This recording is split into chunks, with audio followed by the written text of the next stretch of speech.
ಮಗದೊಂದು breaking news ಬರ್ತಾ ಇದೆ, ಬನ್ನಿ ನೋಡೋಣ.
ಸಮ್ಮಿಶ್ರ ಸರ್ಕಾರದ ನೇತೃತ್ವ ವಹಿಸಿರುವ ಮಾನ್ಯ ಮುಖ್ಯಮಂತ್ರಿ ಎಚ್.ಡಿ. ಕುಮಾರಸ್ವಾಮಿ ವಿರುದ್ಧ ಇಡೀ ಕೇಸರಿ ಪಡೆಯೇ ಈಗ ಮುಗಿಬಿದ್ದಿದೆ.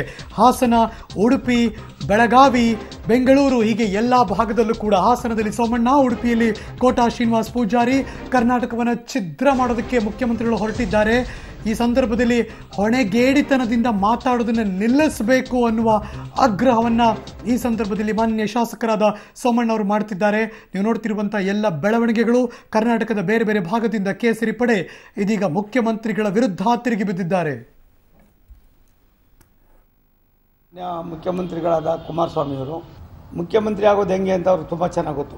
ಯಾವ ರೀತಿ ಮುಖ್ಯಮಂತ್ರಿ ಆಗ್ಬೋದು, ಏನಾಗ್ಬೋದು, 40 ಸೀಟ್ ಇದ್ದಾಗೇನು, 37 ಸೀಟ್ ಇದ್ದಾಗೇನು ಅನ್ನೋದು ತುಂಬ ಚೆನ್ನಾಗೇ ಅದನ್ನು ಮ್ಯಾನೇಜ್ ಮಾಡಿದ್ರು. ಏನು ಹೈದರಾಬಾದ್ ಕರ್ನಾಟಕ, ಬಾಂಬೆ ಕರ್ನಾಟಕ, ಮಧ್ಯ ಕರ್ನಾಟಕ ಎಲ್ಲ ಸೇರಿ ಇವತ್ತು ಕರ್ನಾಟಕ ಆಗಿದೆ.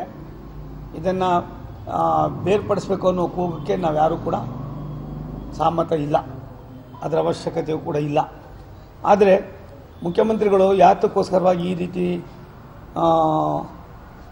ಅನಾವಶ್ಯಕವಾಗಿ ಇದನ್ನು ಇಶ್ಯೂ ಮಾಡ್ತಾ ಇದ್ದಾರೋ ಗೊತ್ತಿಲ್ಲ. ರಾಮುಲು ಅವರು ಹೇಳೋದು, ಉಮೇಶ್ ಕತ್ತಿ ಹೇಳೋದು, ಮತ್ತೊಬ್ರು ಹೇಳೋದು, ಮಗದೊಬ್ರು ಹೇಳೋದು, ಸಂಘ ಸಂಸ್ಥೆಗಳು ಹೇಳೋದು, ಅದೆಲ್ಲ ಗೌಣ. ಅದಕ್ಕೆ ಅಂಥ ಮಹತ್ವ ಇಲ್ಲ, ಯಾರೂ ಕೂಡ ಅದರ ಪರವಾಗಿಲ್ಲ.